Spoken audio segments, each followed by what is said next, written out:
Back in 2022, LangChain started as a chain-based framework for LLM workflows. You'd have your document loaders, your embeddings, your retriever, and then you would generate an answer from that in a chain. But since then, AI has matured, and instead of thinking everything as a fixed pipeline, we are really starting to see AI agents at work. In October of this year, 2025, they came out with version 1.0 for LangChain and also LangGraph, but we'll talk about LangGraph in another video. And since it's their first major release, they are updating LangChain to be more about agents. So there are three things that they are leaning towards, and that is first, the Create Agent library. This is the main thing you're going to use when creating agents. So it is built on top of LangGraph, which as mentioned we're not going to talk about, but it is a graph, is using a graph-based architecture in the background. So we're going to take an input, it's going to go to the model, is then going to check to see if there are any tools that it needs to use, and if there is a tool, then it's going to perform the action or execute the tool, send that back to the model. Whenever it's done, we're going to get the output. And with that, they've also given us middleware.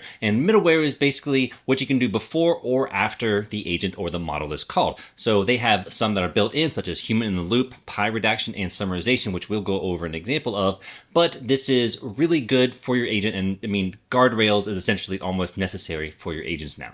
And without this, switching models or providers will often break your basically your application. And so this is a way so that it stays consistent. You have these messaging types that are consistent across all providers. And then finally, they have made the library and packages simplified. So before, one of the biggest things with LangChain was that they're always updating it, and the documentation isn't updated in time, is never updated with that. So you always get something that's broken. But they've fixed that and they made it actually simpler. Now, with that said, let's go ahead and create our first agent with LangChain. Now, again, all of this code will be in my GitHub and in my free school community where you can talk with others about this. So first thing we need to do is install LangChain. So this is going to be pip install -u for upgrade LangChain. And so once you've done that, it might just take a second. You might actually have to update, or maybe you don't.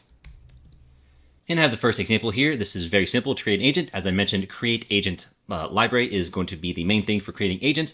We also have an initialized chat model. So what this is doing here is we can just give the model name and the temperature, and it will infer which model that is. Now I have a simple Python function to just always return a specific string for get weather. So now when we create the agent, the create agent, we're going to pass in the model, the tools, well, there's only one here, and then just a basic system prompt. And then we invoke that agent with asking the question, what the weather is in San Francisco. And we're just going to print out that response. Okay, so here is the response. These are all the messages that were sent and that were responded with the AI and with our initial question. And we can't really read this, but it does say the AI message content is the weather in San Francisco is sunny, which is correct. That's what we wanted. But we don't like this. Let's see an example with structured output. Okay, so for structured outputs, we have to import a couple things. First off, from the LangChain agent structured output, we import tool strategy, and we use Python data classes. So for data class, we just create the class called response format. We give it two properties, punny response and weather conditions with a type. Okay, so then we have our tool get weather. We again have our chat model that we will initialize. This is going to know it's OpenAI. And then when the create agent, we give it the model, again, the tool, the system prompt, and this time we want to give it the response format. So now whenever we invoked the agent, we also need to specifically get the structured response type back. This only works if you have the response format here. Okay, so now this looks a little bit better. We have a punny response, looks like San Francisco is having a sunny day, and then we have weather conditions where it says it's always sunny in San Francisco. Okay, now I had also mentioned middleware, which is important to know, so let's go over that now. So first off, they have a bunch of provider agnostic middleware, meaning it doesn't matter what provider you're using. These are built-in middleware that they've already defined that you can use right now. So we are going to use the summarization just so you can see what it looks like. So we are going to import the middleware library package. This is kind of similar. We have a data class, but we have the result and expression because we have a calculator tool this time. It's just using the eval from Python so they can evaluate the expression. So in the create agent, we have the tools for calculator tool. And then this time we have a middleware property where we want to use a summarization middleware. This means that we can also give it a model here, a different model. And then this is the max tokens before summary. Okay, this is kind of important. This only shows 250 tokens. And then we have the number of messages that we want to keep. Okay, and then again, everything else is the same. So let's go ahead and run this now. I'm going to show you the difference and what the max tokens before summary does. Okay, so we got a result of 10,000 and the expression was 100 times 100. So what this is doing is it's going to monitor the message counts and summarizes older messages as they come in. And whenever that threshold is reached, so 250, for instance, it's going to preserve the recent ones and maintain context by trying to understand all those messages and then pass that in with the tool and whatever you're executing. So now let's increase this to 1,000 and run this again. And so the result is 10,000 and it shows the expression is 100 times 100. So if we had a bunch of messages coming in and expressions, once those messages reach 250, it would try to summarize those before it would run this, before it would invoke the next agent call. And so that way, we're not passing a bunch of tokens and you may need this for specific things, right? And it really helps keep your token count under control. All right, so then we have memory in LangChain. Okay, so how does this work? How this works is obviously we know how memory works, but they have something called checkpoint. So let's go through the tools real quick. So we have two tools, one that saves, one that gets the user preferences based on a user ID. So you would typically have this like in a database, but we just have set examples for right now. And then we have a save note tool that would typically save a note to a database as well. Okay, we have the model, we have the system prompt, and then we initialize this checkpoint. So this check pointer equals memory saver is just a way to save state between interactions. So now we have the create agent. We set that check pointer to the agent. We have a config, and we're going to pass that config onto the agent when we go to invoke it. So we have a sample conversation ID. This can maybe actually be the actual user that is having this conversation. So now we have basic conversation, and then we'll go ahead and run. We're going to go ahead and run each of those separately. So let's just see what's going to happen here.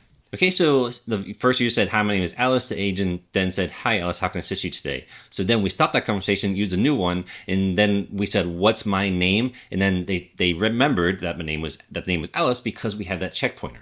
Okay, so they said they're interested in an enterprise plan. The agent came back with something, and then we just said, what did we just say we're interested in? And it responded that we're interested in the enterprise plan. And it's just kind of going back and forth, saying, just giving you an example of how we are saving the state, and so it can remember the conversations that we've had with that specific user. Now, I'm going to show you how to do it with different thread IDs. So this is an example of a single thread. So this thread ID, basically the name is Alice. What we're saying is that my favorite color is blue. The agent will respond. And then this second thread, the thread ID is for Bob. So these are different users, okay? And so then what we're going to do is we're going to say result. So this agent invoke is based off of the first config thread. So that would be for Alice. So then they would ask, what's my favorite color? The agent should respond with the color blue because Alice said her color is blue up top or in the original conversation.